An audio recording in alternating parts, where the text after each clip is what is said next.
Bumuo na po ng investigation team ang MMDA para investigahan ng sablay na trabaho ng kanilang mga tauhan. Nakasalalay daw po dito kung anong parusang ipapataw kay MMDA Special Task Force Operations Chief Retired Colonel Bong Nebriha at iba pang enforcer ng MMDA. Sumuko naman ho sa MMDA ang mga nagpakilalang Bong Revilla na sakay ng SUV na dumaan sa EDSA busway. Alamin natin ang buong detalye sa live report ni Mark Gabriel. Mar, meron na bang teorya na posible talaga mawalan ng trabaho itong mga empleyado ng MMDA? Well, sa ngayon, Wedge, dinedetermina pa ng buong binuong legal team yung posibleng maging parusa dito kay Bong Nebriha at doon sa iba pang mga enforcer na sumablay doon sa kanilang trabaho kahapon dyan sa EDSA bus lane. Samantala, Wedge, kaninang hapon niya ay lumutang na sa tanggapan ng MMDA itong dalawa na driver na nag-name drop kay Senator Bong Revilla para malusutan yung traffic violation. Binanggit po ni Colonel Bong Revilla na may discretion ng MMDA kung sino yung huhulihin at kung may sakay daw po na VIP, congressman or senator, ay binibigyan ng courtesya. Wala pong ganoong policy ang MMDA. Kami po ay strictly ini-enforce kung ano po yung listahan na binibigay ng DOTR. Kung wala po doon sa listahan na yan, ay hindi po pwedeng gumamit ng bus lane at kung gumamit po ay illegal po yan at kailangan tikitan. Unfair po yan sa ating mga motorista.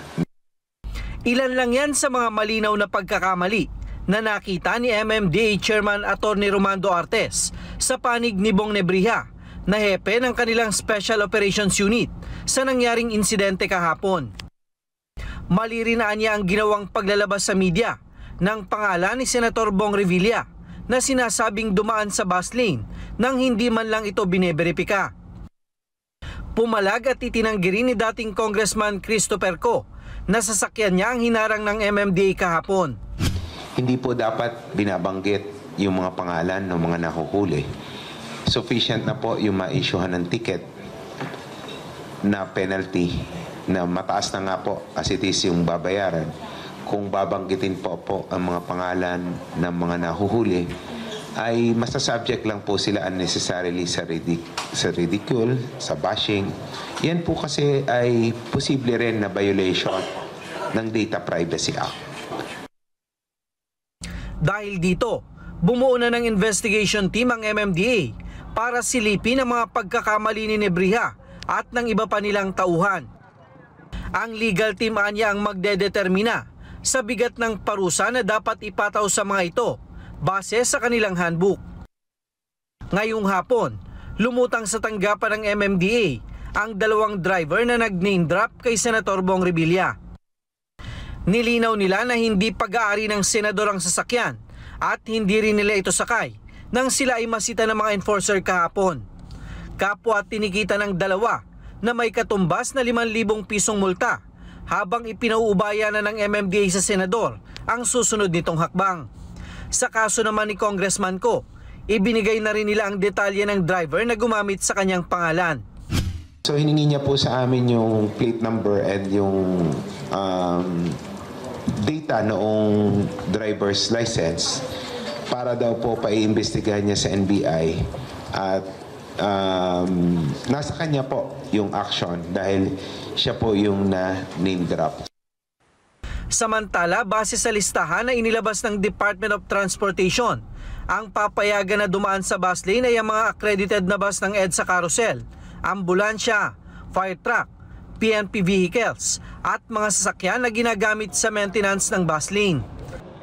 Pahihintulutan na rin ang convoy ng Presidente, Vice Presidente, Senate President, House Speaker at Chief Justice.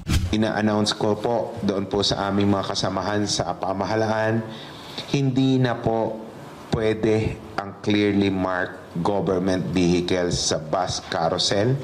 Pero starting Monday, i-enforce na po natin na bawal na din po ang clearly marked government vehicles. Wedge, ngayong araw umabot sa 114 na mga motorista ang nahuli at natikita ng MMDA dahil sa pagdaan dyan sa bus lane. 50 sa mga yan ay mga motorsiklo habang 64 ang iba't ibang uri ng sasakyan. Wedge? Okay, Mar. So unang tanong, bakit ginamit ng driver na yon na sumuko sa MMDA ang pangalan ni Senador Ramon Bong Revilla Jr.? At pangalawang tanong, anong ginawang parusa? Tinikitan lang sila, yun lang? Wedge, hindi na ipinaliwanag ng MMDA o hindi na binanggit yung naging paliwanag dito mga driver. Basta ang inusisa lang ng MMDA kanina nung ipatawag sila ay kung ito bang sasakyan na ito ay talagang kay Senator Bong Revilla. Una kasi niyan, Wedge, no, nakipag-ugnayan itong mismong may-ari daw ng sasakyan dito kay Chairman Artes dahil sa kanilang common friend. At itong mismong registered owner ng sasakyan ay pinag-report itong dalawang driver na ito sa MMDA para nga mabigyan ng ticket dahil kahapon nung in-name drop nila itong si Senator Revilla ay pinayagan na silang dumaan. At ngayong araw ay inisyuhan sila bilang first offense, Wedge, 5,000 yung multa nitong mga ito. Alright, maraming salamat si Mar Gabriel, nagbabalita live. Maraming salamat sa inyo pong pagsubaybay sa Mata ng Agila Primetime. Para malaman ang matatag, matapang at matapat na mga balita, i-follow lamang at mag-subscribe sa @Net25 TV.